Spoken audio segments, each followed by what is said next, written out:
ഇന്ന് പാലക്കാട്ട് പ്രശാന്ത് ശിവൻ വളരെ അതീവ ഗുരുതരമായ ആരോപണങ്ങൾ വീണ്ടും ഉന്നയിച്ചുകൊണ്ട് രംഗത്ത് വരുന്ന ഒരു സാഹചര്യമുണ്ടായി.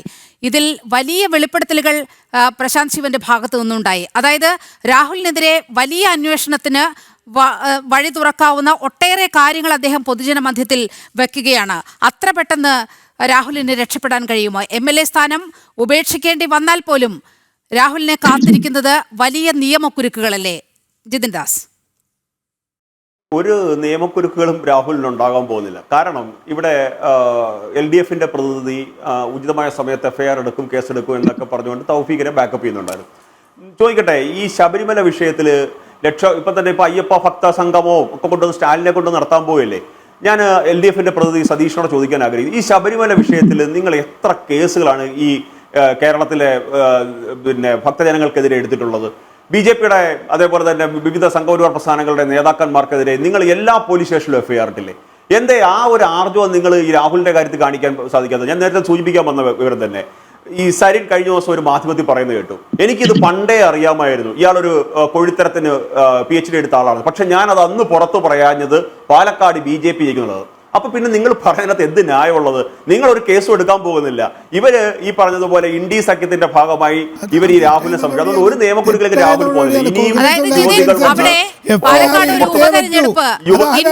ഇനിയും പാലക്കാട് ഒരു ഉപതെരഞ്ഞെടുപ്പ് ഇടത് വലത് മുന്നണികൾ ആഗ്രഹിക്കുന്നത് എന്നതല്ലേ യാഥാർത്ഥ്യം? ഉപതെരഞ്ഞെടുപ്പ് വരുമ്പോഴത്തേക്ക് എന്റെ നീലിമ അതാണ് പ്രശ്നം.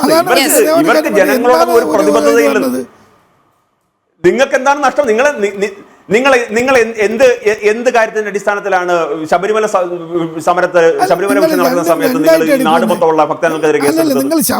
അതിനകത്ത് നിങ്ങൾക്ക് എന്ത് നിയമദോഷമാണ് നിങ്ങൾ തേടിയത്? നിങ്ങൾ FIR ഇടാത്ത ഏതെങ്കിലും ഒരു പോലീസ് സ്റ്റേഷൻ ഈ കേരള സംസ്ഥാനത്തുണ്ടോ? നിങ്ങൾ FIR ഇടാത്ത ഒരു ഏതെങ്കിലും ഒരു പോലീസ് നിങ്ങളല്ലേ ഇപ്പൊ അയ്യപ്പ ഭക്തജന സംഘമൊക്കെ നടത്തി സ്റ്റാലിനെ കൊണ്ടുവരാൻ പോകുന്ന സനാതന വെല്ലുവിളിച്ചോനെ? അപ്പൊ ഞാൻ ദിലീപിയുടെ ചോദ്യത്തിലുള്ള മറുപടിയാണ് പറയുന്നത്. നിങ്ങൾ കേസെടുക്കില്ല. നിങ്ങൾ കേസ് ഞാൻ പറഞ്ഞത് എന്താ നിങ്ങൾക്ക് തെറ്റ്?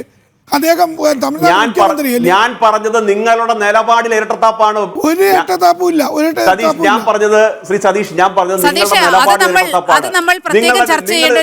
നിലപാടിൽ ഇരട്ടത്താപ്പാണ്. LDFനും CPM-നും ഒരു നിലപാട്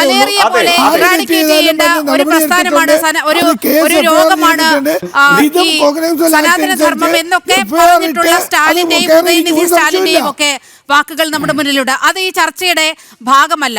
ഇപ്പോൾ യഥാർത്ഥത്തിൽ ഇടത് വലത് മുന്നണികളെ അലട്ടുന്ന പ്രശ്നം എന്ന് പറയുന്നത് പാലക്കാട് ഒരു ഉപതെരഞ്ഞെടുപ്പ് വന്നാൽ അവർക്ക് ഫേസ് ചെയ്യാൻ കഴിയില്ല. വളരെ കൃത്യമായി BJPയോടുള്ള പേടിയാണ് നമ്മൾ പാലക്കാട് കാണുന്നത്. രാഹുൽ മാങ്കൂട്ടത്തിന്റെ വിഷയത്തിൽ കാണുന്നത്. നിങ്ങൾക്കൊരു ആശങ്ക വേണ്ട. കോൺഗ്രസ് പാർട്ടിക്ക് അക്കാര്യത്തിൽ യാതൊരു ആശങ്കയുടെ അടിസ്ഥാനമില്ല. അല്ല, രാഹുൽ അവിടെ ജയിച്ചതിന്റെ കാര്യമൊക്കെ അറിയാം. 10,000-ലധികം വോട്ട് SDPI അവിടെ കൊണ്ടുകൊടുത്തു രാഹുലിന്. അങ്ങനെയാണ് BJPയെ തോൽപ്പിക്കാൻ വേണ്ടി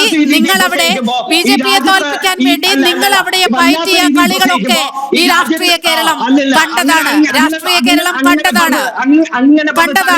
വളരെ കൃത്യമായി ഈ ഘട്ടത്തിൽ പറഞ്ഞു വെക്കാവുന്ന കാര്യം, പാലക്കാട് ഒരു ഉപതെരഞ്ഞെടുപ്പിന് വലത് ഇടതു മുന്നണികൾ ഒരു തരത്തിലും ആഗ്രഹിക്കുന്നില്ല.